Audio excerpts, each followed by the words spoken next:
নমস্কাৰ বন্ধুসকল, এয়া 9 ডিচেম্বৰৰ পুৱাৰ দৃশ্য, যিদিনাখন আমি মহাৰাজা জয়ন্তী উপলক্ষে বিদ্যালয়লৈ গৈছিলোঁ আৰু সেইদিনাখন মোৰ দায়িত্বত আছিলে ৱেলকামিং মানে স্বাগতম জনাবলৈ। আৰু আমি আমাৰ স্কুলৰ পৰা ধাৰ্য কৰি দিয়া ইউনিফৰ্মত আহি গ'লোঁ।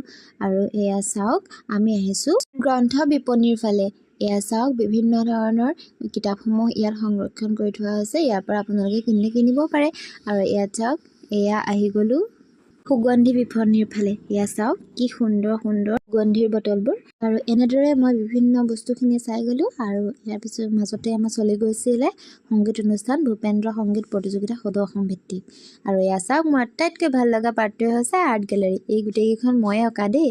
ইয়াৰ আকৌ বাওঁফালৰ চুকৰ দুখনহে মোৰ, বাকী স্কুলৰ ল'ৰা ছোৱালীসকলৰে হয়। আৰু সেইখন যে দেখিছে, আৰু ইয়াত বিভিন্ন বস্তুখিনি সংৰক্ষণ কৰা আছে। এয়া চাওক, স্কুলৰ পৰিৱেশটো ঠিক দেখিবলৈ এনেকুৱা হৈছে।